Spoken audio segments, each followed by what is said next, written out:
gente iniciar aqui. Em Atos, no capítulo 7, nós vamos ver o momento que Estevão vai ser apedrejado por amor ao Evangelho. Ele vai fazer um resumo da Bíblia no discurso dele. E eu queria ler isso aqui para iniciar, para a gente relembrar tudo que a gente já está falando aqui, desde Gênesis, para hoje iniciarmos o Êxodo. Amém? Minha versão vai estar um pouquinho diferente aí, mas dá para acompanhar. Amém? Então, Atos no capítulo 7, a partir do versículo 2, diz assim: Amigos, pais e irmãos, o Deus da glória apareceu ao nosso pai Abraão, quando ele ainda vivia na Mesopotâmia, antes de se mudar para Harã, e ordenou: deixe a sua terra e a sua família e vai para a terra que eu mostrarei a você. Ele deixou a terra dos caldeus e foi para Harã. Depois da morte de seu pai, migrou para cá, onde vocês vivem agora. Mas Deus não lhe deu nada, nem um palmo sequer prometido da terra que seria dada ao seu filho. Ainda que Abraão não tivesse filho na época, Deus revelou a sua descendência, que a sua descendência se mudaria para a terra e estaria ali e seriam duramente escravizados por 400 anos. Mas prometeu: vou tomar providências contra os seus dominadores e trazer o meu povo para cá, para que me adorem aqui. Deus firmou uma aliança com Abraão e assinou na carne do patriarca pela circuncisão. Abraão teve o seu filho Isaque e 8 dias depois fez o sinal da circuncisão no menino também. Isaque tornou-se o pai de Jacó. Jacó, pai dos 12 pais. E cada um passou adiante o sinal da aliança. Certo dia, os pais, cheios de inveja, venderam José como escravo para o Egito. Mas Deus estava lá com ele e não só o livrou de todas as suas lutas, como o levou também à presença de Faraó, o rei do Egito, que ficou tão impressionado com José que o pôs como responsável de todo o Egito, até mesmo de seus assuntos pessoais. Mais tarde, uma fome atingiu a região do Egito, a Canaã, com terríveis consequências. Na fome, os nossos pais procuraram comida em toda parte, mas a despensa continuava vazia. Jacó soube que havia comida no Egito e enviou nossos pais para investigar. Confirmada a notícia, eles voltaram ao Egito pela segunda vez para comprar comida. Nessa visita, José revelou sua identidade aos seus irmãos e apresentou a família de Jacó ao rei do Egito. Então José mandou buscar o seu pai, Jacó, e os demais membros da família, 75 ao todo. Foi assim que a família de Jacó chegou ao Egito. Jacó morreu e nossos pais depois dele. Eles foram levados a Siquém e sepultados no túmulo que Abraão havia comprado dos filhos de Amor por um bom dinheiro.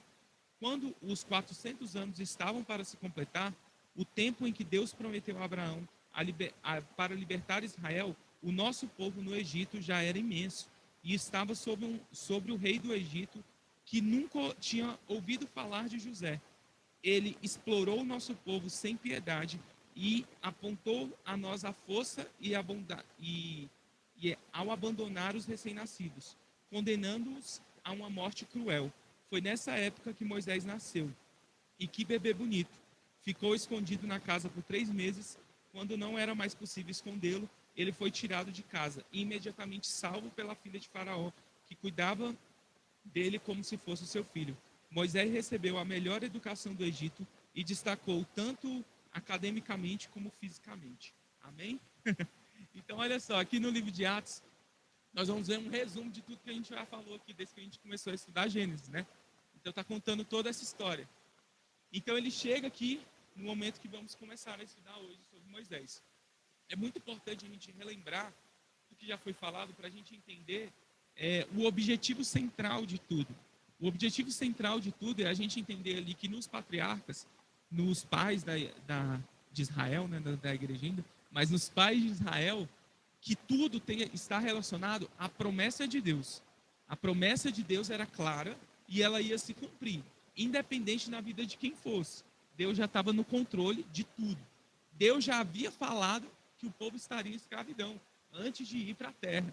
Então, tudo está no controle de Deus. Então, é muito importante a gente iniciar o estudo pensando nisso, para que não caímos em erros de pensar, nossa, por que Deus abandonou o povo dele? Por que Deus deixou que o povo fosse escravizado? Por que Deus deixou isso automaticamente na nossa vida? Por que Deus deixou que isso acontecesse na minha vida? Por que Deus sabia que isso aqui ia dar errado e mesmo assim deixou que eu fosse até ali? Por que Deus sabia que tal coisa não ia dar certo e mesmo assim Deus deixou que eu fosse até lá? Deus deixou que a minha família fizesse isso e aquilo. Nós temos que entender que Deus está no domínio de tudo. E Deus fala até quando Ele não fala. Silêncio. Está falando. E aqui nós vamos ver esse momento de silêncio de Deus, né? Quando começa o capítulo. Amém? Então vamos lá. Então olha só. Eu coloquei bem assim. O livro de Êxodo inicia nos contextualizando sobre um período de 100 anos após a morte de Jacó, de Israel, né? Então, nesse período, gente, já houve um silêncio de Deus ali, de tudo que estava acontecendo, que as coisas tinham que acontecer para chegar no propósito. O propósito de Deus estava ali anos depois. Eram 600 mil homens adultos, fora mulheres e crianças que estavam ali. Aí, era em média, gente, 2 milhões de pessoas. Por quê? Eu coloquei essa continha lá para vocês verem. 600 mil vezes 3. Então, 600 mil homens, se eles tivessem no mínimo 3 filhos, já daria 1.800.000. É muita gente. Muita gente. Então, o povo de Israel literalmente se tornou um povo muito grande. Nós até lemos aqui, quando o Estevão está falando, era um povo numeroso. Era muita gente mesmo. A promessa de Deus é que seria um povo numeroso, um povo de grande número. Então, a promessa de Deus já estava se cumprindo, mesmo Deus estando em silêncio, mesmo Deus não falando nada. A promessa feita a Abraão estava se cumprindo nessa multiplicação. É aí o que eu falei no comecinho aqui da permissão de Deus. Então, o primeiro capítulo de Êxodo começa narrando o fato de que morreram José, seus irmãos e a geração de egípcio que conhecia. Então, esse período, todos os irmãos de José já haviam morrido e também no reinado do Egito, as pessoas que conheciam sobre José também. Então, meio que toda legalia que eles tinham, todo o privilégio que eles tinham, já tinha acabado, porque já não se lembravam mais de tudo que aconteceu. Respeitava e amava José e o povo de Israel. E o rei que estava no trono, nesse contexto, passou a temer o crescimento do povo israelita, pois estavam se tornando mais numerosos do que os egípcios. Então a gente começa a ver ali o rei do Egito começando a ter medo da quantidade de pessoas. Para estudar ali, eu falei bastante para gente repetir. Quando a gente fala aqui de Gênesis e Êxodo, a gente tem um grande problema em relação a fazer comprovação científica, histórica sobre tudo que aconteceu. Por quê? Porque não é datado para nós. Então, é diferente dos livros de reis, crônicas, que vão começar lá para a gente. No reinado do rei tal, no ano tal, aquilo ali facilita demais, porque a gente consegue achar na história que período era aquele. Então, a gente consegue usar, fora a Bíblia, como que a gente pode comprovar aquele momento. Aqui nós temos esses problemas, porque não vai estar datado. A gente não sabe que rei era esse, em qual lugar exato do Egito eles estavam, a gente também não sabe. Então, nada disso é muito claro. Então, a gente tem que achar outros caminhos para entender. Aqui já é muito interessante, que eu vou falar um pouco, que esse fato dele temer do povo estar muito numeroso tem toda uma explicação. Por quê? Já existiam muitas revoltas acontecendo no Egito por outros povos. Então, outros povos tentando dominar o Egito. O Egito era o maior poder da época. Então, automaticamente, o Egito era muito visado. Então, todo rei que estava ali queria defender que no seu reinado tudo deu certo. Então, entendam isso de forma muito clara e muito natural, para a gente não atribuir para Deus uma coisa que Deus não estava forçando que acontecesse. Então, é algo muito natural. Não é porque era o povo de Israel. Com outros povos também, a mesma coisa poderia acontecer. A escravidão do povo no Egito. Ó, do versículo 8 ao versículo 14, o livro de Êxodo mantém... Tem muito erro de português aí, porque essa semana foi corrida. Mantém anônimos faraós que, de algum modo, estavam relacionados aos israelitas. visto que nos registros egípcios não há nenhum relato a respeito da presença dos israelitas, tampouco da opressão que sofreram no Êxodo. E as tentativas de identificar esses faraós dependem de algumas pistas vagas contidas na narrativa. No século 16 e 17 a.C., um povo conhecido como isso aí, Ixos, acho que não era egípcio nativo, que é o que eu estava falando, outros povos já tentaram dominar o Egito. Era algo comum. Governou o Egito. Geralmente acredita que o faraó mencionado nesse versículo representa ou o primeiro governante desse povo, ou o primeiro governante egípcio ativo após o reinado deles. Está entendendo o que eu estou falando? Então, um povo que não era egípcio dominou o Egito. Eles começaram a reinar no Egito. Depois que os egípcios conseguiram tirar esse povo e voltar para o reinado, pode ser que o êxodo tenha acontecido ou durante o reinado deles, o final do reinado deles, ou durante o início do Egito voltando a ser esse dominador. Aí vão ter vários indícios para isso. A diferença seria de no mínimo 100 anos. Aí aqui complica a nossa mente, porque antes de Cristo se conta ao contrário, né? Então é bem difícil fazer essas contagens. Mas entre 1650 e 1550. Então percebe? A contagem é regressiva. Podem chegar a 200 anos, caso algum dos primeiros governantes desse povo, que detinham o poder apenas parcial, tenham sujeitado os israelitas à escravidão. Então pode ser que esse povo que estava no domínio, que tenha tido esse momento aqui de deixar o povo como escravo, porque eles ficaram escravos por 400 anos. Então, se há uma diferença entre 100 anos desse período, pode ser que o povo de Israel tenha vivido, e isso vai influenciar muito, porque o povo de Israel também não era um povo egípcio. Então, automaticamente, o medo de que o povo de Israel tomasse o trono seria muito mais forte no faraó. Dá para entender a lógica? Então, era muito lógico ele ter medo de um povo muito grande, porque eles acabaram de vir de um domínio de outros povos que tomaram o poder deles. Então era um pensamento natural. Não imagine que o faraó ali odiava os israelitas. Não, tem todo um contexto histórico para que isso estivesse acontecendo. O motivo para subjugar Israel.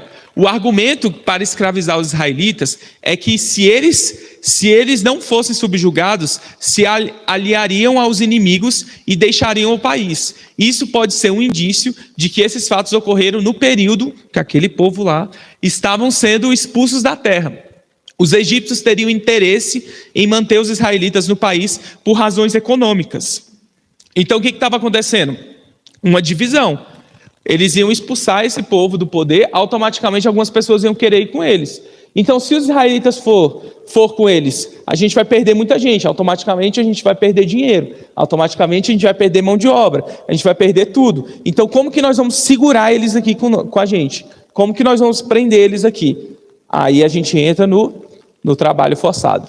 A mão de obra necessária para a construção de imensos projetos de engenharia desenvolvidos no mundo antigo fazia do trabalho forçado uma alternativa bastante frequente. Esse tipo de trabalho era usado também como forma de pagamento de impostos.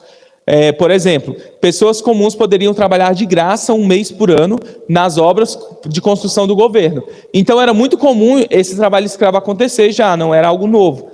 Então, por exemplo, você poderia fazer o seu trabalho escravo como pagamento de um imposto, por exemplo. Então, durante um mês, você vai trabalhar de graça para o governo e você vai estar isento de impostos. Então, era essa a lógica que eles viviam. Quando os projetos eram muito ambiciosos para serem tocados pela população nativa ou pelos prisioneiros de guerra, ou ainda se fossem muito onerosos, dificultando construção de mão de obra, grupos populacionais vulneráveis se tornariam alvo de trabalhos forçados. Aí o que a gente vai entrar agora? Aonde eles estavam? Que é para a gente tentar achar essas questões. Então, quando a gente for pensar aqui qual local era esse que eles estavam, a gente vai entender o que estava acontecendo da escravidão. Por que eles foram escravizados também? Porque as cidades precisavam ser construídas. As cidades, naquela época, quer ver um exemplo?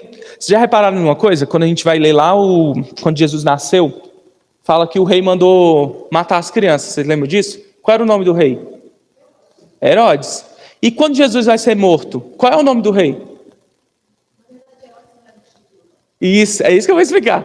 Herodes de novo. Aí você fica, uai, Mas desde quando Jesus era pequeno, Herodes, não, é a questão de domínio. Então, Herodes I, Herodes II, Herodes III, não é uma pessoa, é um governo, entende? Então, quando se fala aqui no nome da cidade, a gente tem que visar da mesma forma. Não é sobre um rei que estava sobre o Egito, é sobre o domínio dele. Então, eles tinham que construir grandes coisas para lembrar-se dos nomes dele. O rei Herodes, ele é muito conhecido nesse sentido. As obras que Herodes fez. Então, quando você vai lá, você vai ver muitos templos. No The Chosen fala muito sobre isso até. Tipo, olha o tanto de coisa que está sendo construída. Ele joga muito isso. Porque ele tinha que deixar o nome dele gravado ali na história. Então, todo mundo tinha que lembrar, esse é o rei que fez tal coisa. Isso lembra muitos governadores nossos também aqui de Brasília, né? Vamos fazer muita obra, vamos deixar a obra com o nome do fulano. Então, você vai, viaduto Roriz, não sei o que, não sei o que. Então, é para lembrar do governo que teve. Então, era muito importante. Então, para achar essa localização, o trabalho escravo vai ficar mais claro para nós. Então, essa primeira cidade aí, essa cidade, eu acho que fala assim mesmo, Pitom, tem sido identificada como a cidade egípcia de, aí a pronúncia certa, o estado real Atum, atualmente conhecida como Tel-e-Retabá, à margem do canal de Ismailia, aproximadamente 100 quilômetros a nordeste de Cairo, que é a capital hoje, né? A identificação desses projetos de construção no texto como sendo cidades celeiros, aí a gente já lembra o que? De José, lembra? De quando José começou a juntar, então ali já, por ser conhecido uma cidade celeiro, então já dá para entender que pode ser por ali que eles estavam, porque essa cidade foi construída para ser um celeiro, provavelmente na época das vacas magras ali. No texto, como sendo de cidades celeiros, não significa que elas eram usadas apenas para armazenamento de grãos. Essas cidades eram importantes centros na região, podendo até mesmo ser consideradas capitais. E a outra que vai ser Ramsés, que é o popularmente mais conhecido, né? Todo mundo, a maior linha de teológica vai seguir aí, que era sobre o reinado de Ramsés. A localização da cidade de Ramsés foi motivo de controvérsia durante muitos anos, mas foi agora identificada como esse nome aí que eu não vou tentar. A cerca de 30 quilômetros ao norte de Pitom. O lugar tem sido alvo de amplas escavações arqueológicas realizadas por esse homem aí. Foi na capital dos Icos, com o nome de Avares, e mais tarde reconstruída por Ramsés II como sua capital. Pi-Ramés, que seria o nome da época de fato, durante o século XIII, foi destruída para que se construísse Tanias, a 20 quilômetros ao norte, com a capital Delta.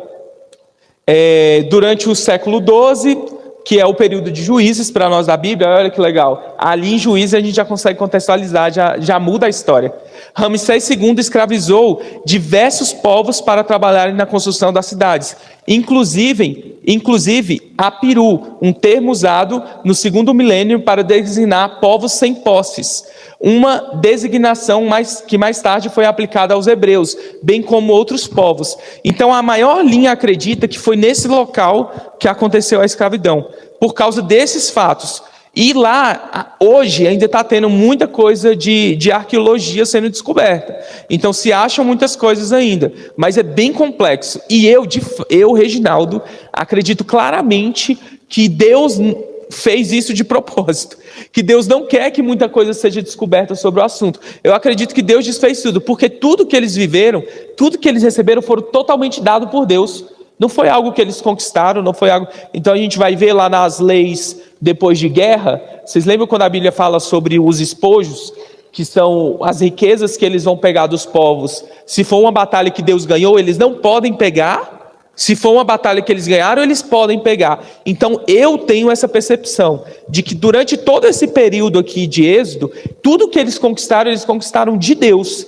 E eu acredito que por isso Deus não faça que exista, por isso que não acha o maná, por isso que pediu para guardar um pouquinho de maná lá dentro da Arca da Aliança. Eu sigo muito nessa linha, sabe? Que eu acho que Deus realmente não quer que ache.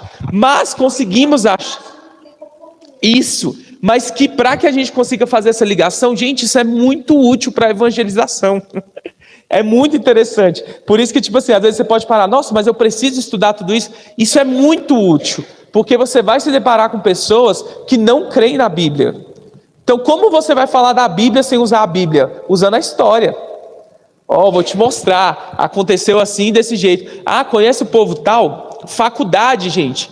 Faculdade é o lugar que normalmente crente foge. E deveria ser o lugar que crente se estabelece. Porque é ali que o crente ia poder mostrar o tanto que a gente pensa. É esse o lugar. Por exemplo, eu tenho muito discurso sobre isso. Sobre aquele negócio de defender o meu filho vai para uma faculdade cristã. Tá errado.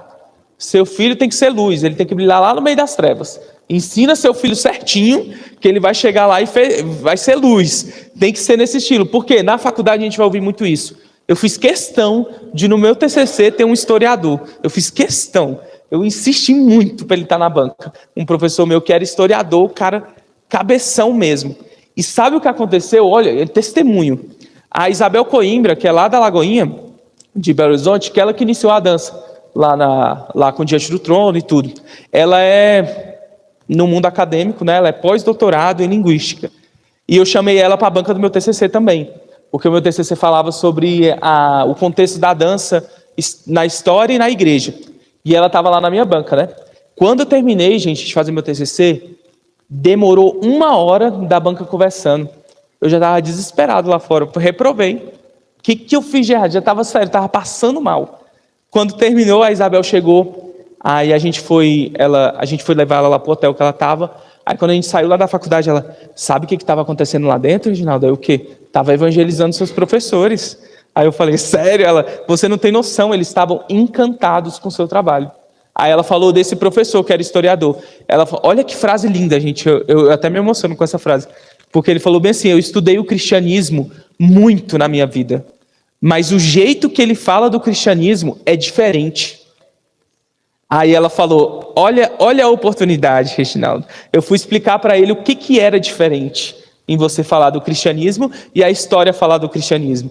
Aí ela falou que foi, evangelizando ele ali, falando dessa questão pessoal, de como você entende. Que ele falou bem assim, que eu defendia o cristianismo de uma forma que não se defendia no mundo acadêmico, não era um pensamento assim. E depois ele me procurou e falou, Reginaldo, vamos transformar esse seu trabalho em um mestrado? Aí eu falei, opa, já tenho quem me ajudar aqui. Então, posso, eu tenho o seminário dele, é bem legal, mas é bem controverso. Vou falar algo para vocês. Para quem não conhece, eu e a minha esposa, a gente é da área da dança, né? Mas o meu trabalho é uma crítica muito forte à dança na igreja. Então, tipo assim, eu sou muito coerente nas coisas que eu vou falar. Então, tipo, eu desespiritualizo muita coisa. Então, tipo assim, o meu trabalho, ele começa falando sobre a arte na igreja e ele termina a conclusão dele falando assim, concluo aqui que não existe uma dança cristã. Então, é meio louco, mas é muito legal. Porque tira esse negócio. Quem é da música também, eu falo da música lá, do teatro. Então é bem legal. Mas voltando aqui. Então, é muito interessante a gente saber isso, porque olha a oportunidade que eu tive de falar de Cristo, de falar do cristianismo, sem nem estar falando dele. Entende? Sobre o quê? Sobre você saber argumentar. Gente, isso é importantíssimo. Aí você pode pensar, não, mas eu não gosto muito disso, não sei o quê. Vai aparecer na parada de ônibus um dia alguém que vai sentar do seu lado e vai ver, que blusa é essa? Tu é crente, é? Tu acredita lá em Moisés? Não tem nenhum achado arqueológico sobre Moisés, não. Aí você, sério? Percebe? A oportunidade que você perdeu e fala, não é bem assim, eu vou te explicar. Aí você começa a falar, certo? Então vamos lá. Ó. A localização da cidade de Ramsés... não, isso aqui já foi. Eu sempre erro aqui a lógica. Aí a fabricação de tijolos. Essa parte é muito importante também para a gente contextualizar algumas coisas. Porque a gente tem que entender em que época se fabricavam os tijolos. Aí a gente começa a achar ali na história em que época estaria inserido o povo de Israel. Porque a Bíblia deixa claro que eles estavam fabricando tijolos. Eu até vou passar aqui para vocês um pedaço. Quem já assistiu O Príncipe do Egito aí? Eu vou passar a primeira música, que a primeira música é muito interessante nessa área da escravidão. Tem muitos erros bíblicos, mas a gente vai focar no que importa. Ai, meu Deus, que susto. É a música. Isso, já deixa liberado para mim, obrigado. Os registros antigos concordam ao considerar a fabricação de tijolos como um trabalho imundo. Sumiu eu.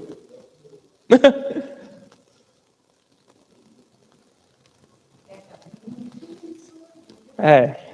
Mas eu vou passar o Libertinus, que é a primeira, que mostra eles fabricando os tijolos.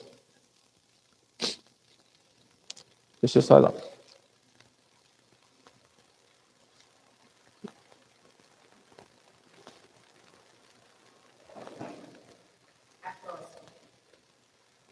Olha lá. Considera um trabalho imundo.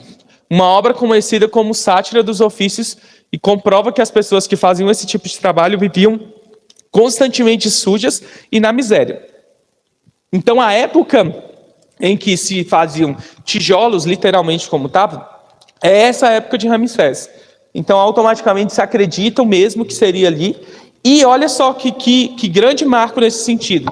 As pessoas que trabalhavam com tijolos eram consideradas imundas. Então, toda aquela visão que a gente teve nos últimos capítulos de Gênesis, do povo de Israel estando num lugar muito bom ali no Egito, ela vira o jogo aí agora. Agora eles são considerados os mais imundos, porque eles estão trabalhando com barro, com palha e com areia. Então, que para eles era algo muito imundo, né?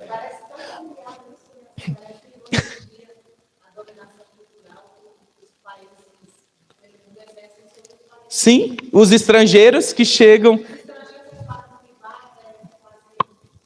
Exatamente. É verdade? Os estrangeiros é que fazem o trabalho sujo, digamos Isso. assim, né? Os ricos, os poderosos não querem nem pôr a mão na massa. Os donos do lugar ali. Isso, é verdade. Isso Nada novo debaixo do céu. Exatamente. E é literalmente isso. Porque o que muda é o domínio. Como que esse domínio é? Hoje ele é só nessa parte comercial. Não vai entrar nessa parte de escravidão. Então eu vou colocar aqui o começo, vocês verem. Eu acho linda essa música. Incrível. E ela mostra literalmente essa questão do trabalho deles e como que eles estavam abaixo da sociedade ali, a partir de agora. Tá liberado o som do computador? Que às vezes o começo é.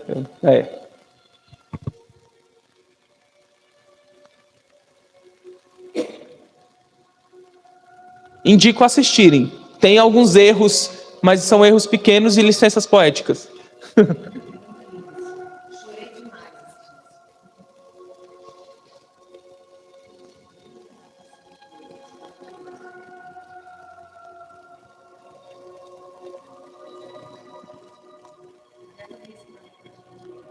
Cadê?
Do suor sobre a terra, Elohim, ó Senhor, usa o nosso clamor, sobre nós, dessas trevas, ó Senhor, o seu nome leva aqui a vida.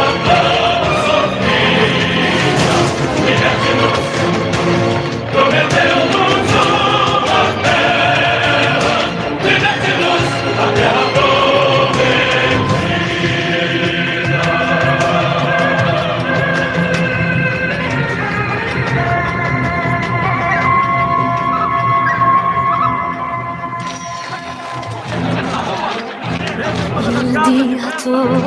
primavera. Al tirar vela de frat, meu amor, nada tenho pra lhe dar, só a chance de escapar pra vê-lo outra vez. Oh, Deus, liberta! Nessa grande estrada que nos colhemos em Gira, venha de nós, prometeu-nos a terra, venha de nós, e nos honra. Venha de nós, a terra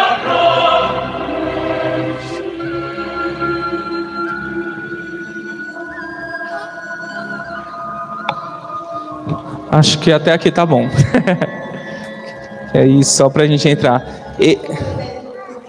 Deixa eu só ver o rio, por favor. Mas o rio é bem mentiroso aí, né? Vai ter bichos e não tinha, né? Ele ficou lá no cantinho. Mas tem que ter a licença poética.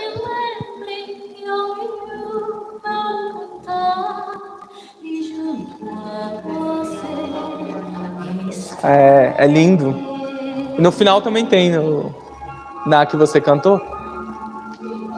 Eles fazem o cântico de Miriam na linguagem original. Beleza. Depois vocês assistem em casa. Então, olha, por que eu acho legal ali? Porque eles mostram exatamente o que eu estava falando. Como que era fabricado o tijolo, vocês viram?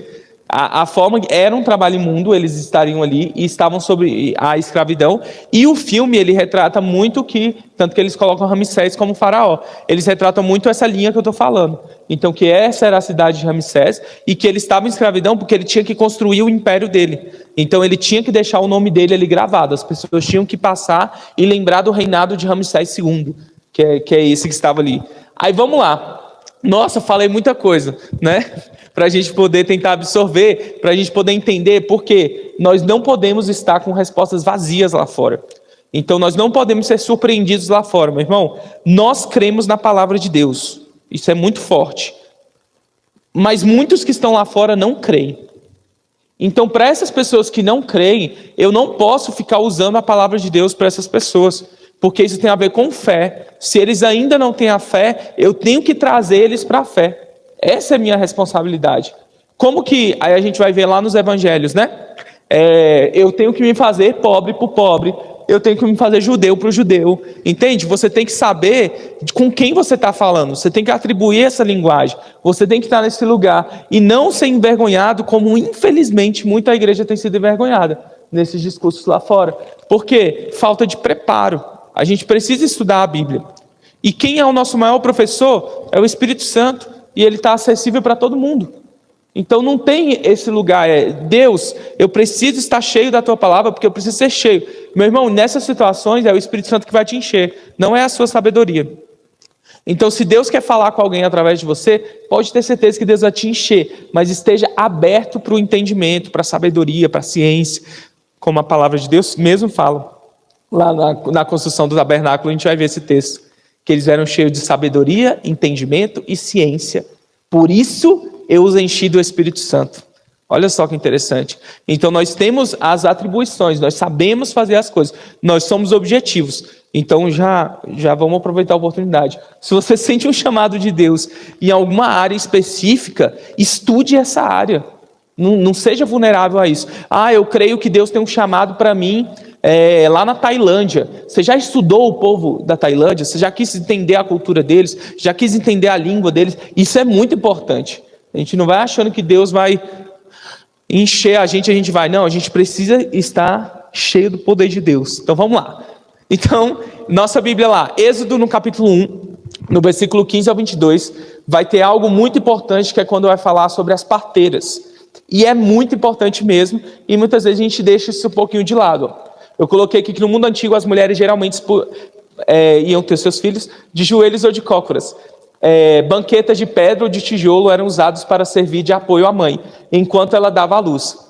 As parteiras não apenas auxiliavam no trabalho de parto, mas também davam conselhos sobre todo o processo de concepção, gravidez, nascimento e cuidados com o bebê. Então, as parteiras eram uma doula, que a gente conhece hoje. Elas tinham muito conhecimento nesse sentido e elas acompanhavam as mães, elas ajudavam, elas auxiliavam no crescimento delas. Por isso que vai ser tão importante a ordem que Faraó dá aqui para elas, para matarem os bebês. Por quê? Porque elas estavam presentes no dia a dia das mães desde a gravidez. Então, elas que faziam o pré-natal, elas que faziam o pós-parto, tudo era com elas ali, né? E, continuando lá. No mundo antigo, há vários relatos de heróis sendo milagrosamente poupados ao nascer ou crescendo em circunstâncias inusitadas. A mais intrigante dessas obras literárias é a lenda do nascimento de Sargão. Olha só, essa aí, gente, que vai ser a linha mais clara assim, de arqueológica de comprovar toda a história de Moisés, dentro da história. É através desse conto aí. Em vez de sacrificar seu filho, como as sacerdotisas eram obrigadas a fazer, a mãe de Sargão o escondeu em um cesto de junco no rio Eufrates, perto das margens. Olha que específico. Em um cesto de junco. É literalmente como a Bíblia está falando para nós sobre Moisés. Depois de ser arrastado pelo rio, o bebê foi encontrado e criado pelo jardineiro real. Ele cresceu e se tornou o fundador da dinastia Acadá, no século 24 a.C. Mas há importantes diferenças entre os relatos. Geralmente essas histórias narram como um personagem real, deixado a sua própria sorte, é criado por pessoas comuns, enquanto Moisés, sob cuidadosa supervisão, é resgatado pela realeza e criado em circunstâncias privilegiadas. Não há razão para pressupor que essa filha do faraó ocupasse uma posição de poder ou influência. Em todas as cortes havia inúmeras crianças em haréns, sendo que as filhas eram consideradas inferiores aos filhos.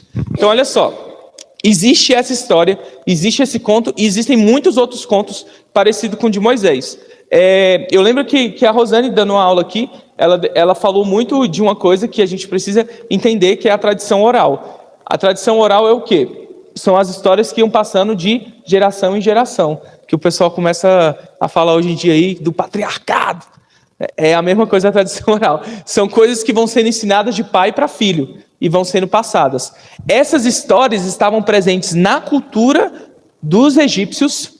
Então, histórias, lendas começaram a ser criadas com elementos muito claros da história de Moisés. Então, automaticamente, era uma história que eles conheciam.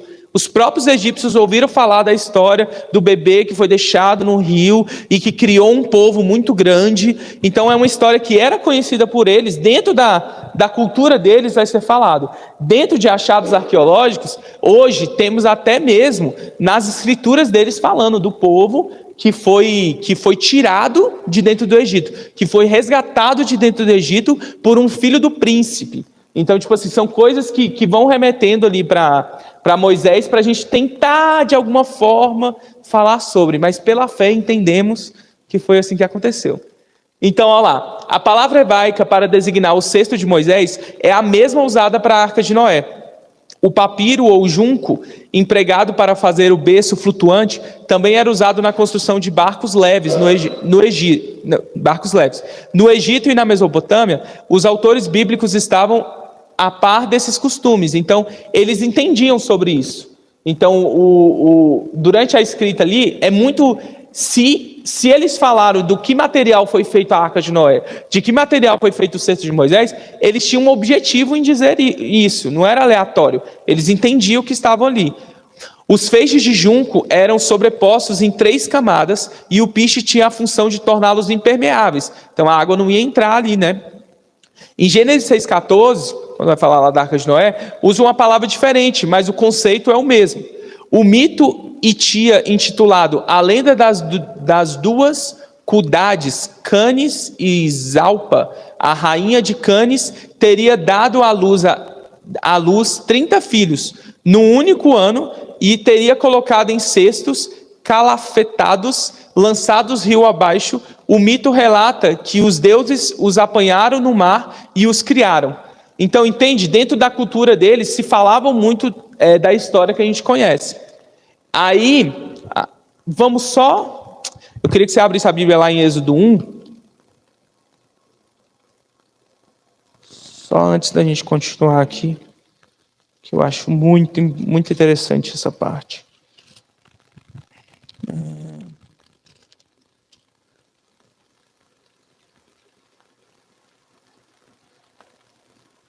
Lá no versículo 19. Não, desculpa. Vamos ler a partir do versículo 15. Vou levantar aqui para eu poder ler direito. Minha Bíblia vai estar com uma linguagem diferente. Gente, esta é a mensagem. Muita gente critica essa Bíblia, mas eu gosto muito dela para leituras assim de estudos, porque ela é mais direta ao assunto. Mas ela tem uma aplicação pessoal, ela tem uma interpretação pessoal. Então muita gente critica ela, mas ela é muito boa para leitura geral, assim. E ela não é uma Bíblia recomendada para se estudar sozinha, né? Então você estuda ela com várias outras Bíblias, porque aqui vai ter a interpretação do autor, né? Ele tem a interpretação, mas ele direciona os versículos para o contexto dele, que é um contexto que eu gosto muito. Ouvi ela, tem ela no Spotify todinha.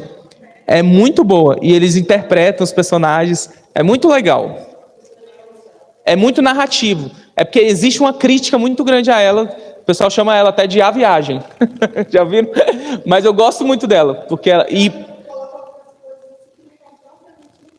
Isso. E ela foi criada exatamente assim. O pastor, a igreja não conhecia a Bíblia, né? Ele queria facilitar o conhecimento da igreja. Então ele foi meio que interpretando os versículos para passar para a igreja. Aí as pessoas gostaram e começaram a replicar. Eu gosto muito. Então, vamos lá. Por isso que fica um pouco diferente. Vamos ler a partir do 15. O rei do Egito teve uma conversa com duas parteiras hebreias. Uma chamava Sifrá e outra chamava Puá. Ele ordenou: quando vocês fizerem o parto das mulheres dos hebreus, olhem para saber de que sexo é o bebê. Se for menino, mantenham-no. Se for menina, matem-no. E se for menina, deixem-a viva. Mas as parteiras tinham grande respeito por Deus e não fizeram o que o rei do Egito havia ordenado. Olha que lindo isso, meu irmão. Então, vamos contextualizar para nós. Saiu uma lei que eu tenho que fazer isso, isso, isso e isso. Mas o Reginaldo temia a Deus e não fez o que foi ordenado. Nossa, mas isso aí também é pecado. Você está indo contra as leis humanas. Você está indo... O temor do Senhor é o princípio da sabedoria. Não é uma questão de... Sim, boa. Já jogou assuntos polêmicos que eu queria. Obrigado. Então, olha só. Não é uma questão de, porque eu estou indo contra a lei dos homens, e a Bíblia fala que eu tenho que estar debaixo da lei dos homens. O temor do Senhor é o princípio da sabedoria. Se você teme a Deus, Deus vai te orientar. Deus vai falar: epa, isso aí não. Mas eu vou sofrer consequências com isso. Pode ser que sim, mas você crê num Deus que te livra. Deus pode te livrar disso aí também. Então, olha lá. Então, mas as parteiras tinham grande respeito por Deus e não fizeram o que o rei do Egito havia ordenado. Deixaram os meninos viver. O rei do Egito mandou chamá-las e perguntou: por que vocês não obedeceram às minhas ordens? Vocês deixaram que os meninos vivessem? As parteiras responderam ao faraó: as mulheres dos hebreus não são como as egípcias, porque têm muito vigor e dão à luz antes mesmo que as parteiras cheguem. Então, o que elas falaram para ele? Não dá tempo. Quando a gente chega lá, o menino já nasceu.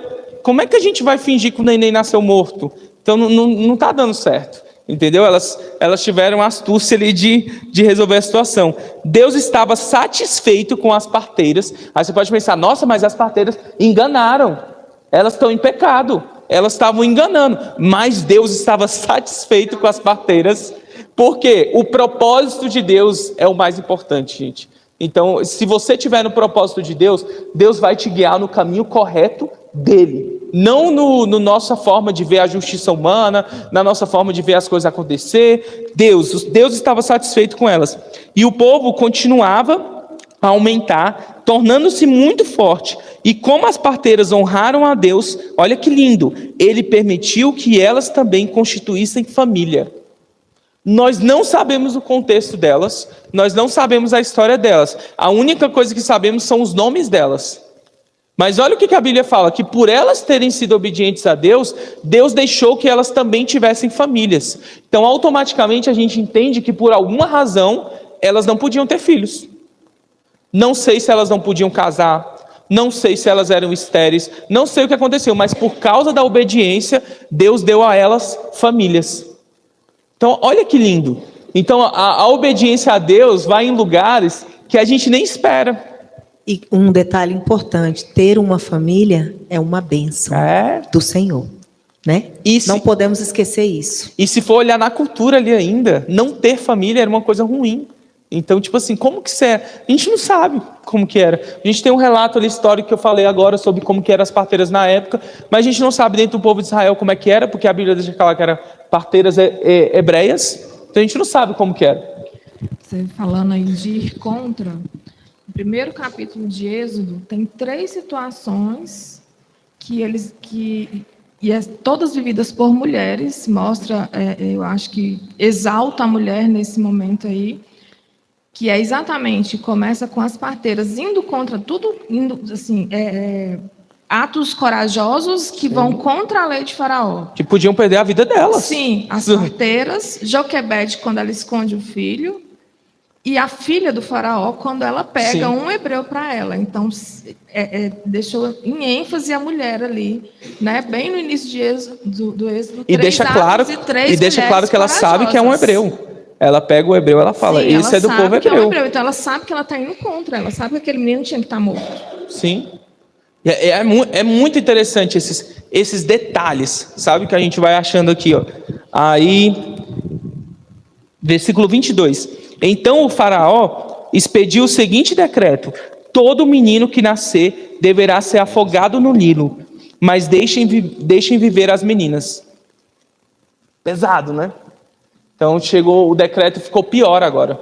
Então agora não é mais para ir matando quando for menino assim, sem ninguém perceber, fingindo que foi um problema no parto. Não, agora é decreto. Os próprios soldados vão poder ir lá e decretar: nasceu um menino aqui, me dá. A gente vai jogar ele no Nilo. É uma situação bem...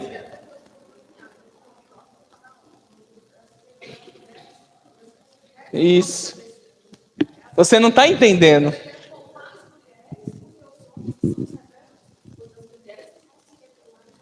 E não é sobre força.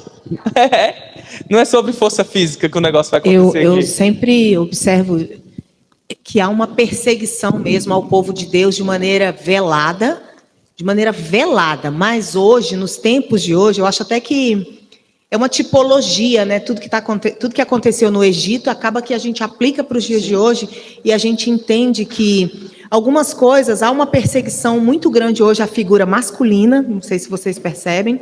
O homem hoje ele é atacado na sua masculinidade, na sua identidade, na sua figura de paternidade dentro de suas casas. Então, o homem hoje, podem perceber, até se brinca com Nutella e raiz, né? E isso é uma coisa até cômica, mas é trágica. Porque nós vemos que há uma perseguição do inferno à figura masculina. Porque enfraquecendo o homem, feminilizando o homem, vulnerabilizando o homem, toda uma estrutura familiar é afetada. Então, o inferno ele já trabalha nisso há muitos anos. Vocês vejam que, inicialmente, era velado, era uma coisa assim, quando nascer, você mata. Mas depois era declarado. Agora vamos pegar os meninos e jogar no rio mesmo. A mãe pariu, já pega o menino e já corre e joga no rio diante de toda uma sociedade. Se você trouxer essa verdade para os dias de hoje, observemos como as crianças estão hoje sendo levadas a ser o que elas não nasceram para ser. E a igreja, a gente tem que assistir, né? Porque aí entra a lei, aquilo que você falou, né? E aí eu tenho uma cunhada que o filho dela começou a manifestar jeitos femininos, né? O menino, o Paulo Fernando. E aí, na escola, eles queriam todo aquele incentivo e minha cunhada foi obrigada a ir com ele no cartório para mudar o nome dele, para fazer uma identidade. Ela foi obrigada, assim, constrangida. Ela foi constrangida de uma forma que o Estado entra nessa situação de forma imposta, de fazer com que ela tipo assim, é um direito dele escolher a sexualidade dele. O menino tinha 14, 15 anos, mas assim, aquilo é tão forte, essa pressão ela é tão forte, que minha cunhada é cristã, é uma mulher de Deus e tudo, mas ela foi vencida por isso, e ela teve que ir e alterar o nome do menino no cartório, gente? É no cartório. E criar um nome social. Então, um nome social. Mas isso é uma das vertentes dessa realidade, porque a gente vê que os homens, eles estão enfraquecidos no seu papel dentro de casa. E a gente, às vezes, acha bonito que seja assim, porque a gente pensa que isso é moderno. A mulher moderna faz isso, faz aquilo, faz e acontece, enquanto que o homem vira um banana, no sentido literal da palavra, fraco, sem voz ativa, porque as mulheres ganham força e, com isso, elas distorcem o papel da mulher dentro. Não estou dizendo que a mulher é que lava, passa e cozinha e o homem sai para trabalhar, mas tem que haver um equilíbrio e tem que haver luz da palavra. Tem que haver a palavra de Deus. Existe um papel que Deus instituiu. Deus fez assim: homem e mulher os criou. Homem e mulher os criou. Então, não dá para ser igual o que é diferente. Deus fez diferente. O homem tem uma função, a mulher tem outra função. Não vamos entrar no mérito do que é função propriamente, mas fisicamente somos diferentes, emocionalmente somos diferentes, e papéis diferentes dentro da criação dos filhos. Então, enquanto a gente acha o nosso lugar nisso que foi determinado por Deus, aí nós somos plenos. Nós seremos plenos, nossa família será plena. Não será perfeita, mas será plena. Porque aí a gente vai desenvolver o papel da mulher e o papel do homem. A mulher tem as emoções, o homem tem a decisão. E foi Deus que fez, gente. Se alguém quiser reclamar, é lá no tribunal de Cristo. Mas foi assim que o Senhor fez. E aí a gente vê a sociedade nos empurrando para você não aceita marido mandar em você, não. Não se trata de mandar, tá, gente? Eu não sou nenhuma anti-mulher trabalhar, não. Eu trabalho fora, ganho dinheiro, contribuo com a casa, lavo, passo, cozinho. A mãe, ele aqui é mulher de verdade, eu sou essa também. Então, mas a gente tem que entender o nosso lugar como mulher, para nós não absorvermos isso que o mundo vai plantando dentro da nossa casa, enfraquecendo nossos maridos, fazendo com que os nossos maridos não saibam mais o lugar deles, porque você engole ele não consegue mais ser o marido que ele foi feito para ser. Depois as mulheres reclamam que os homens são fracos, mas isso foi plantado, há muitos anos atrás. Essa é uma sementinha que vem no desenho. Se vocês virem as capas dos joguinhos de antigamente, era tipo assim, a mulher lavando e o homem lá atrás brincando. Então, as figuras são impostas, né? Não quero dizer que não possa ser assim também, né? A Nicole quer contribuir, eu vou levar o microfone para ela. Facilitar o caminho. Obrigada, amiga. Não, assim, gente, eu vim de uma casa onde eu fui criada para ser uma mulher que não depende de homem. E eu e a minha irmã. E isso foi um câncer quando eu me casei. Porque eu tentei competir com meu marido. E isso foi horroroso. Eu fiquei anos lidando com aquilo ali, tendo vergonha de pedir um desodorante, porque eu precisei parar de trabalhar para acompanhar ele. E eu tinha vergonha de pedir as coisas para ele, até o momento que meu pai falou assim: minha filha, eu vou te mandar um dinheirinho para você comprar as suas coisinhas. Só que, gente, o homem é o governador da casa, não são as mulheres. A gente precisa tomar o nosso lugar. E isso depois, gente, demorou um bom tempo para ser reconstruído. E como a Rosane disse, não é sobre você não poder trabalhar fora, não é sobre você não poder ter suas coisas, é sobre você saber o seu lugar e o lugar do seu esposo também. Em contrapartida, o meu marido ele estava preparado para ter uma mulher que tivesse aquele posicionamento que eu estava tendo. Então estávamos nós dois ali como um time de futebol. Nós éramos rivais dentro de casa, só que, cara, depois que a gente se casou, a gente é uma aliança, nós somos um. E aí, gente, outro dia eu termino de contar, mas assim, E assim, ó, eu precisei me travar para dar espaço para ele, porque assim, a mulher, se você deixar, ela vai demais. Vai intrometida demais, e você precisa dar espaço, a outra pessoa tem o seu tempo. E é isso, amiga, era só para contribuir. Desculpa se eu saí um pouquinho, tranquilo. gente. E isso é sobre princípios, né? Tipo assim, a gente tem que entender os princípios. Porque tudo que é extremo vai ser negativo. Porque, por exemplo, o que a Rosane está falando, é uma estratégia do inferno mesmo, trazer isso. Mas, em contrapartida, gente, o inferno trabalha aqui dentro também. Porque o inferno vai fazer aqui um pensamento religioso em cima da masculinidade. E isso também é negativo. Então, tipo, a gente tem que estar fundado na palavra de Deus e no relacionamento com Ele, para a gente poder achar o equilíbrio. Foi até falado isso. Equilíbrio, porque o princípio é claro, mas como a gente vai agir com o princípio, aí é muito perigoso, que já é a crítica. Mas vocês podem perceber que está levantando muito pensamento religioso em cima do papel do homem dentro da casa. E isso é perigoso também. Tem algo muito forte na Bíblia, não sei se vocês lembram de lá da prisão, de Paulo e Silas, né?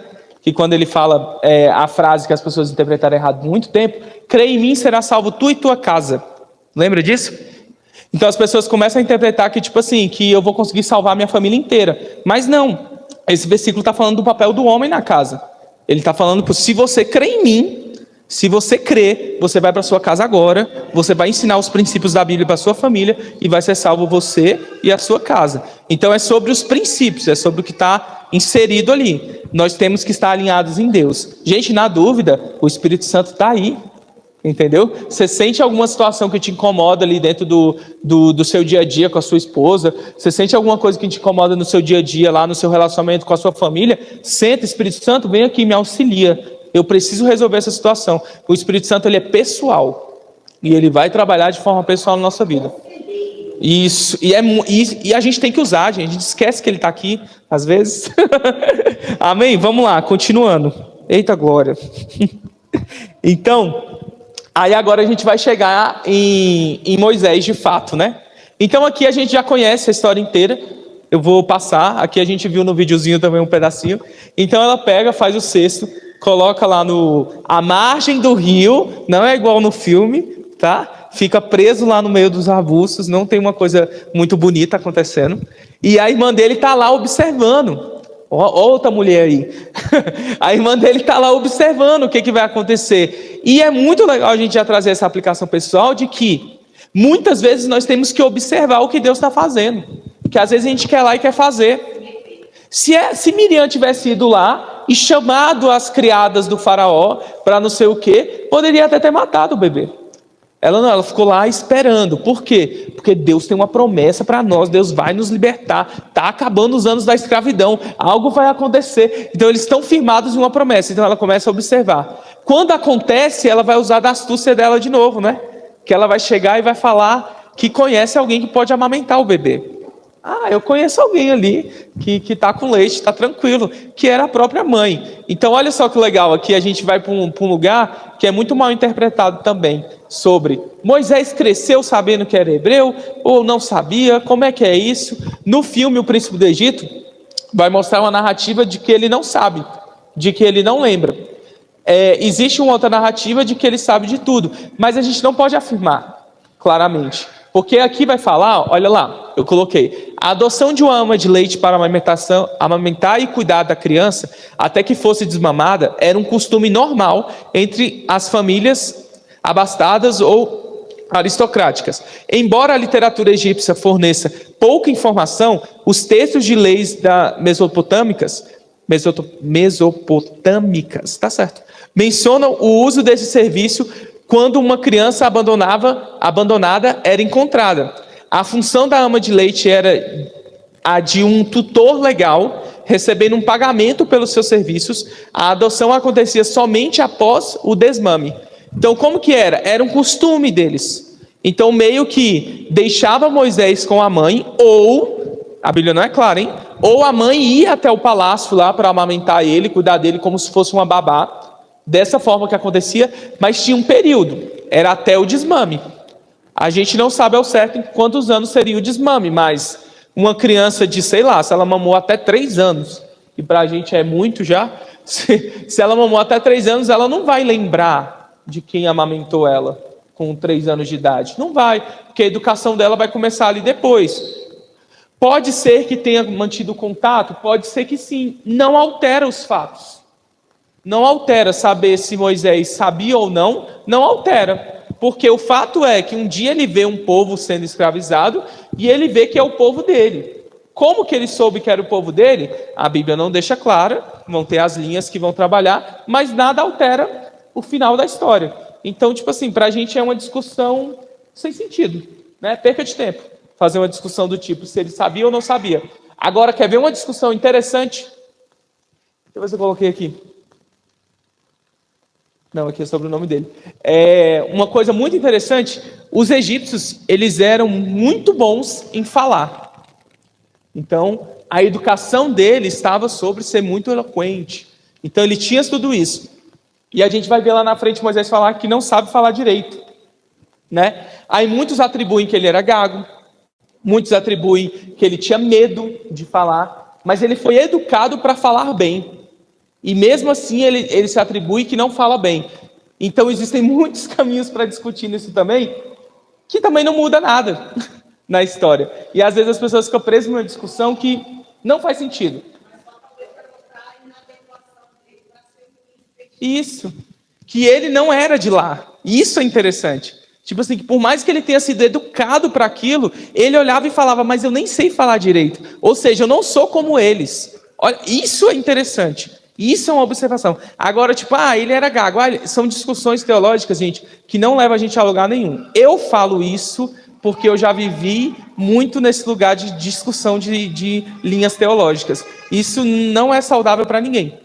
Então, se você escolheu acreditar desse forma, ok. Mudou o final da história? Não. Então, glória a Deus. O final da história é o mais importante. É Deus reinando e pronto.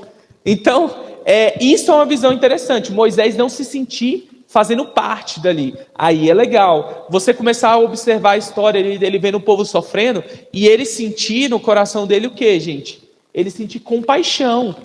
Pode até ser que ele nem sabia que ele era um hebreu também. Pode ser. Então. Aí, tipo assim, mas ele se moveu de compaixão. Tipo assim, nossa, é isso que eu estou defendendo? Eu faço parte desse povo que maltrata o outro. Então pode seguir vários caminhos. Aí voltando. Aí ela pega ele e dá o nome de Moisés. Aí o nome Moisés vem do egípcio Gerá. É um elemento comum de muitos nomes, geralmente relacionado ao nome de um deus, como de Tutmés, gerado de Tote ou nascido de Tote. Ou Ramsés, que é o nome lá provavelmente do rei, que seria gerado de Ra. Então era um nome egípcio que tinha a ver com um deus. Então ele foi gerado pelo deus tal. Uma outra hipótese é que... Ra é sol. É o príncipe do Egito, eu aprendi todos os deuses.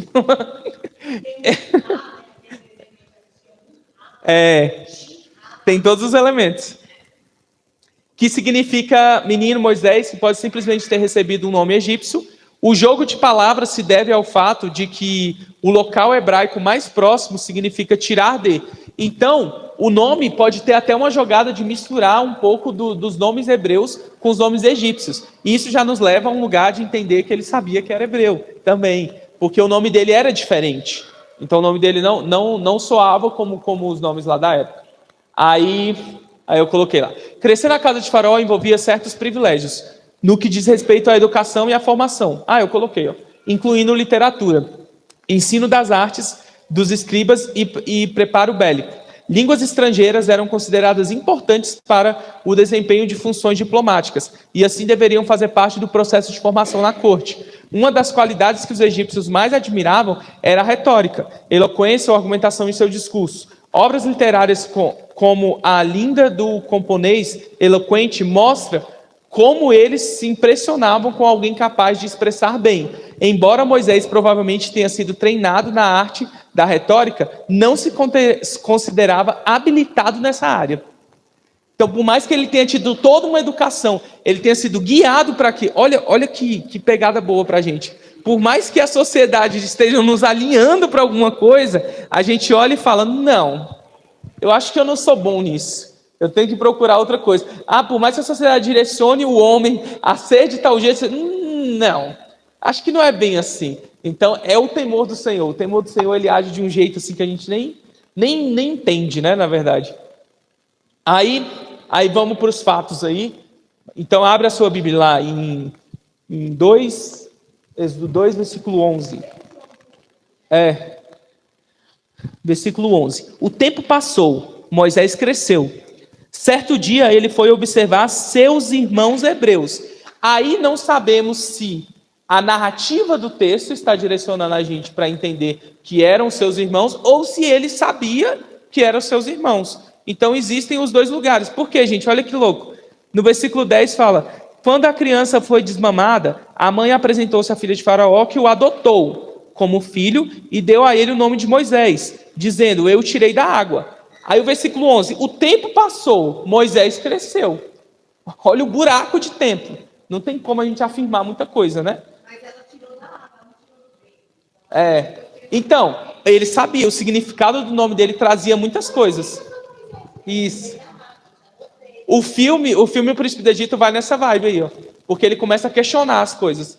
Não, mas por que é isso? Porque aí lá no filme ele vai ver na parede a história jogando os bebês na água. Aí ele liga a história. É o quê? Aí ele vai atrás dos pais dele para questionar o que estava acontecendo. O próprio nome dele tinha um significado muito forte.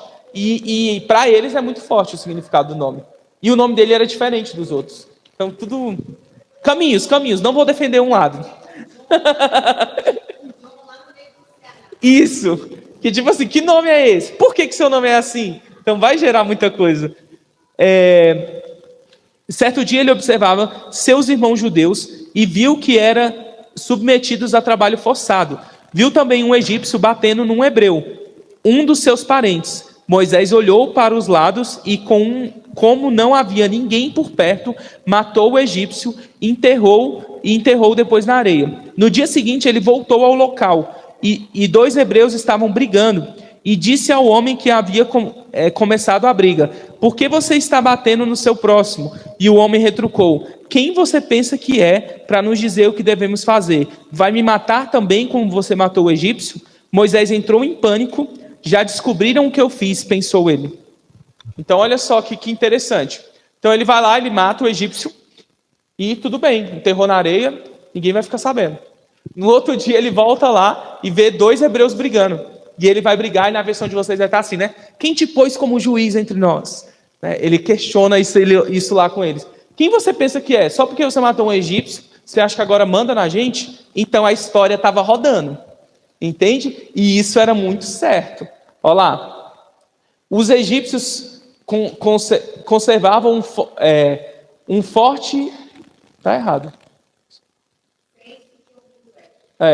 Conservavam um forte que eu coloquei sendo, né? Senso de orgulho ético, que os levava a considerar os estrangeiros inferiores. Quando um estrangeiro matava um egípcio, isso era considerado um crime muito grave. Aí a gente volta para a questão. Os egípcios sabiam então que Moisés não era, porque Moisés entrou em pânico. Descobriram. Mas se um egípcio mata um egípcio, seria resolvido de uma forma tranquila. Mas se um estrangeiro mata um egípcio, descobriram o que eu fiz, foge. O negócio é sério. Então, para eles era um crime muito grave. Aí, ele vai fugir. Em uma das lendas mais populares do Egito, a história disso aí, o protagonista teme a desaprovação de um novo faraó, no início do 2º milênio, e foge para a Síria. Passando por Canaã, lá ele se casa com uma filha de um chefe beduíno, e se torna um poderoso líder do seu povo. Então, mais uma vez, uma história que é da tradição egípcia, que fala de Moisés com outros nomes, com outros contextos. Aí a gente vai ver o quê? Que eles contavam essas histórias para outros, o que pode relatar que ele realmente estava nessa época aí de Ramsés, que é da onde vem esses contos, tá, gente? Isso é só para contextualizar. Então, Moisés fugiu. Deixa eu ver se eu coloquei o das pastoras. Aí vai vir as mulheres de novo agora. Você vai gostar. Então vamos ler aqui no 15. No versículo 15, capítulo 2, versículo 15. O faraó ficou sabendo do incidente e tentou matar Moisés. Olha lá, ele tentou matar Moisés. Então, se a gente for olhar pela lei deles, se entendia que ele era um estrangeiro. Porque se fosse um egípcio matando um egípcio, a punição não seria a morte. Então ele tentou matar Moisés, mas ele fugiu para a terra de Midian. Ao chegar, sentou-se à beira de um poço. O sacerdote de Midian tinha 7 filhas. Então olha aqui uma importância já, tá, gente? Não tinha filho homem. Elas vinham ao poço, tiravam água e enchiam os bebedouros das ovelhas de seu pai. Alguns pastores chegaram e as expulsaram dali, mas Moisés saiu em defesa delas e ajudou-as a dar água para as ovelhas. Aí eu coloquei lá, ó, os midianitas eram um povo seminômade, localizado de acordo com diferentes histórias e fontes entre os Transjordânia e os Negueb, na região da Palestina, e a norte do Monte Sinai. Mas a região leste do Golfo de Aqaba, no noroeste da Arábia, é a melhor candidata para a localização principal do povo medianita. Então, uma coisa interessante do povo medianita é que eles eram um povo meio que... então, eles tinham mistura de muitas culturas dentro deles. Porque, como eles passavam em vários lugares, eles se misturavam com outros povos. Então, tipo assim, era um povo que conhecia sobre o Deus de Abraão, mas que estava misturado com outras culturas. Eles tinham influência de outras culturas no meio deles, tá? Aí a gente vai ver que as filhas dele eram pastoras. Olha que legal. No Velho Testamento, ali em Êxodo, está colocando uma função masculina sobre uma mulher. Mas por que isso? Normalmente só havia pastores na família quando não havia filhos homens. Lá deixou claro, né? Ele tinha 7 filhas mulheres. Então, automaticamente tinha que ter pessoas da família para cuidar do rebanho. Não podia ser um empregado. Tinha que ser pessoas da família. Então, mulheres poderiam ocupar essa função. Mais uma vez, lá no The Chosen mostra isso também. Sim, mostra isso de forma clara. Porque, tipo assim, era um lugar comum. Aí não entra na discussão se existe pastor ou não existe, tá? Não é essa discussão. Falando cultural aqui. As desvantagens dessa situação são destacadas nesse relato, em que outros pastores importunavam as moças. Então devia ser um trabalho muito difícil. Então olha só, aí Moisés chega lá, defende elas, aí já vamos pular a história. Aí Jetro, que é o pai, ele começa a olhar e entender, nossa, seria muito bom ter um homem aqui trabalhando com elas, não é? Porque aí ninguém ia mais importunar elas. Então ele vê uma oportunidade muito boa com Moisés. Então, tipo assim, achamos um tesouro aqui para nós. Vem ficar aqui com a gente. Exatamente.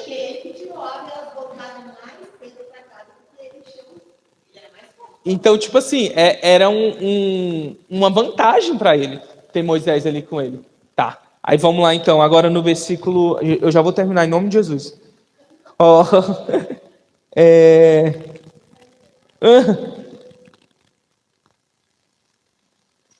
Ok, vamos ler a partir do 18. Versículo 18.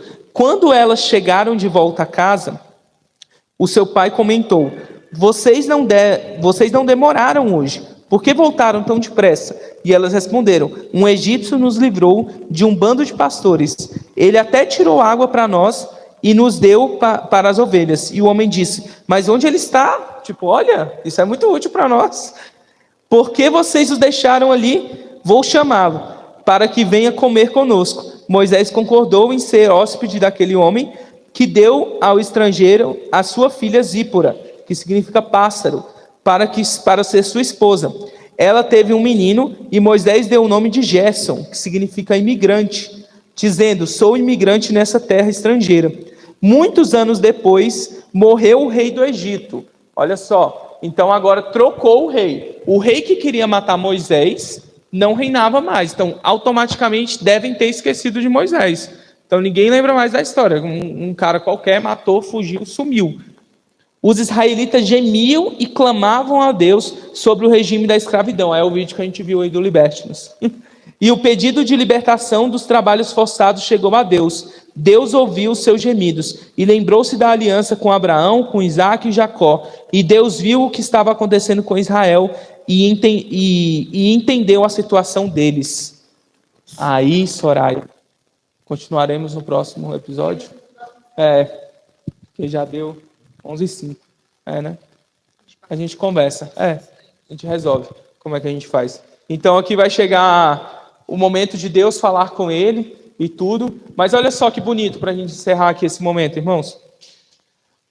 Deus ouviu o clamor do povo e lembrou: eu tenho uma promessa sobre Abraão, sobre Isaac, sobre Jacó. Passou já o tempo. Os anos de escravidão acabaram. Está na hora de agir. Bom, agora é Deus que vai agir. Não é Moisés, não é Abraão, não é Isaac, não é Jacó. Então, a partir de agora, meu irmão, a gente vai ver o poder de Deus sendo revelado de uma forma grandiosa. Por isso que entra aquilo lá que eu falei no começo. Por isso que para mim é tão complexo. essa questão de achados arqueológicos. Porque a partir de agora é só a ação de Deus. Então, se é a ação de Deus, é objetivo. Então, Deus não vai deixar vestígios de coisas. Deus vai fazer tudo. Quando a gente vai vendo no deserto, o deserto, assim, Deus fez tudo, gente. Deus deu comida, Deus deu roupa, Deus deu água. Deus fez tudo. Não foi nada feito pelas mãos dos homens. Não foi poço cavado por homem para você achar o poço. Não tem como achar. Entendeu? Foram todas obras maravilhosas de Deus. Então, tipo, isso, não tem como ter, porque não é humana. Não é evidência humana. Não foi o homem que fez. Não foi o homem que construiu. Não foi. É muito diferente essa parte da Bíblia agora. É Deus agindo e Deus agindo. E ponto final. E vai indo aí até a gente começar ali em Josué, que eles já começam a ter povo de guerra e vai guerrear e tudo. As coisas começam a mudar, mas o resto ali, gente, é só Deus. Né? É inexplicável. Então você tem que abrir os seus olhos de fé. E eu gosto muito de observar a vida de Moisés como um grande líder. Eu sempre olho para ele e falo, nossa, eu quero ter essa visão de liderança. Tem muitas coisas para a gente aprender aí na frente, amém? O belo disso aí tem até a ver com o que eu preguei na quarta-feira, né? Que é aqui no verso 24, no Êxodo 2, verso 24. Ouviu Deus o lamento do povo e lembrou-se da aliança. Lembrou-se da aliança, você falou isso. E assim, a gente também tem que saber que o Senhor se lembra das alianças que Ele fez conosco. Não deixemos perder de vista isso. E outra coisa, o Senhor está atento ao nosso clamor. Não passa despercebido. 400 anos se passaram. Claro que eles não ficaram escravos 400 anos. Eles ficaram escravos depois de algum tempo lá já. Silêncio de Deus ali. Então, assim, não percamos de vista isso. Vamos aprender com o passado e aplicar isso na nossa vida hoje. O Senhor ouve as nossas orações. Não é em vão, viu? Não é em vão. As provações, as situações que nós vamos vivendo, a gente pensa, puxa vida, lá quando eu era criança, quando eu tinha 20 anos, o Senhor me prometeu e o Senhor esqueceu. Ouviu Deus o lamento do povo e lembrou-se da aliança que fizera com Abraão, Isaque e Jacó. E é o mesmo Deus de hoje. Esse é o nosso Deus, né? Então vamos orar? Queria te convidar a ficar em pé.